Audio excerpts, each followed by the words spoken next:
The gaming industry has seen its fair share of disappointing releases. Year in and year out, flops come and go, some on a much larger scale than others. By comparison, 2021 doesn't seem all that terrible, with flops like Balan Wonderland and Battlefield 2042 sticking out the most.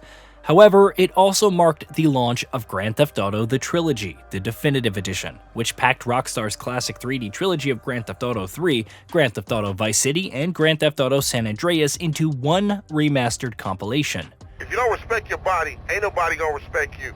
You're too skinny, CJ. You need to pack on some muscle. If I wanted nagging, I'll buy a clockwork wife. Just looking out for you, homie.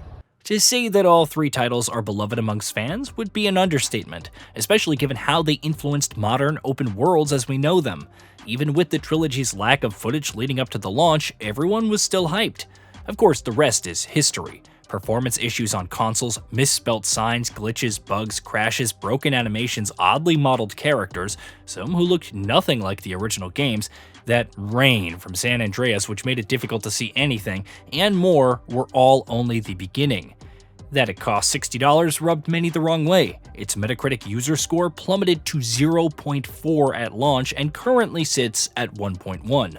Not that the critic scores were any better at 54 Metascore for the PS5 version based on 47 reviews. The less said about other platforms, the better. It was a messy time, but even with Rockstar issuing refunds on PC, the trilogy sold over 10 million copies as of February 2022. That's roughly 3 months after launch, seemingly indicating that most would wait for fixes. Maybe they were content with the current package. Blame was allocated across the board, first to Grove Street Games, which also faced criticism for its 10th anniversary ports of Grand Theft Auto 3 and Vice City for its handling of the project, then to Rockstar for going ahead with the release despite its state. Regardless, fixes did arrive roughly a month after launch, adding a cinematic camera to all games, fixing several misspelled signs, and improving stability. A classic. It even prevented rain from appearing indoors. Ignore why this happened in the first place. However, the most significant ones would appear on Android and iOS, when those versions launched in December of 2023. Published by Netflix and developed by Games Deluxe, it improved the experience significantly. Not only were the visuals better than the current version on consoles and PC, but it also captured the feel of the classics. The obvious question, then, was when it would arrive for other platforms, if at all. After nearly a year of no news, the update is finally available for Xbox One, Xbox Series X and S, PS4, PS5, PC, and Nintendo Switch, bringing a laundry list of fixes, improvements, and even some quality of life features. Between all the fixes and updates done throughout the years, the Grand Theft Auto: The Trilogy Definitive Edition is worth dipping back into, even if it's still not quite perfect. Hey, Leo, I think we got a buyer for Diaz's merchandise. Gotta give him a ring, man. Set up the deal, you know? Where are you now? You okay, Leo? You sound kinda different. Just tell me where you are. Who the hell is this? Put Leo on, man. Leo's gone away for a while. He left me in charge. Though official patch notes aren't available, community members like TJGM and Videotech UK on Twitter have already begun compiling the most significant changes. Let's start with the positives, the biggest being classic lighting, which restores the lighting in each title to resemble the original games. It now applies across all areas in each title, so instead of Liberty City looking oddly bright at night during the rain, it's now appropriately dark and borderline gothic. San Andreas looks phenomenal, with the orange hues of the opening restored and looking better than ever. It's a massive jump visually, but that's only the start, as volumetric clouds are now present in San Andreas when flying high in the sky. Shadows now realistically move in time with the position of the sun. Those awkward shifting shadows of overhead structures from before are gone, and the movement is now more natural. Fire has some additional bloom and lens flares added alongside new, more realistic glass-breaking effects. Cube map reflections are back and look much better than the previous screen space reflections. Several issues with frame pacing have also been addressed, and performance is better on current-gen platforms, PC, and even the Nintendo Switch. Beat him to a pulp. That should make him real chatty. You want some too? Hey, chill. I want what you want, brother. Oh yeah? And what's that? Your green and my dead brother's white lady. Unfortunately, you just silenced our lead. Accidents happen. Get lost. Of course, each game has its own share of fixes. The neon lights at Malibu Club and other locations in Grand Theft Auto Vice City have been restored, while Grand Theft Auto 3 has better rain effects and texture improvements. Sandstorms in San Andreas are now properly portrayed.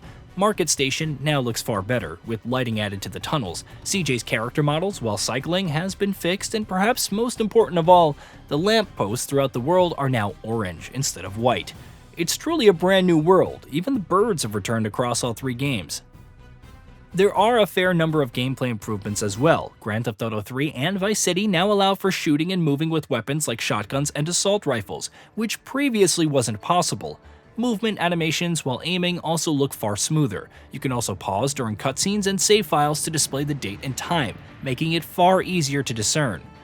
All that being said, there are still issues across all 3 titles. CJ's face is more in line with the original, but other character models, including Denise, still look completely out of place. The level of detail is also underwhelming, and in some cases downright awful, while the camera will continuously auto-center if moved, which is most annoying when flying.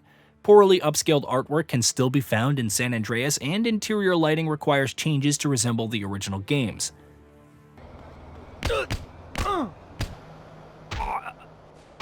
I'm a man of peace, baby. Loco, man.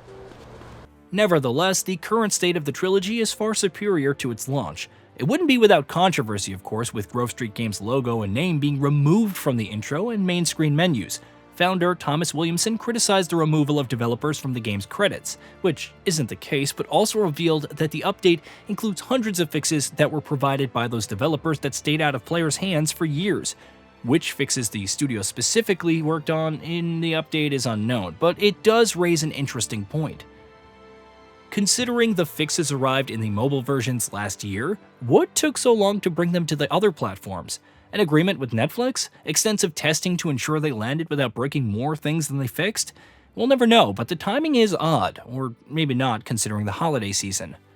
Regardless, if you've been on the fence about picking up Grand Theft Auto The Trilogy, the Definitive Edition, it may still be worth waiting for at price drop. With the issues still plaguing the trilogy, which are far from insignificant, it wouldn't be remiss to wait for another update to drop and potentially improve them further. It can evoke the nostalgia from the originals, especially thanks to the lighting changes and volumetric fog.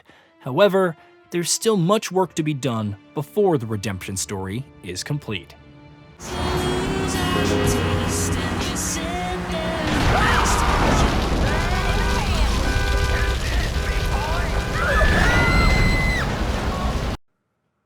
Hey, did you know that we at GamingBolt upload new videos every day? Stick around, drop a like, subscribe, and hit that bell. And let us know what kind of content you'd like to see in the future with a comment below.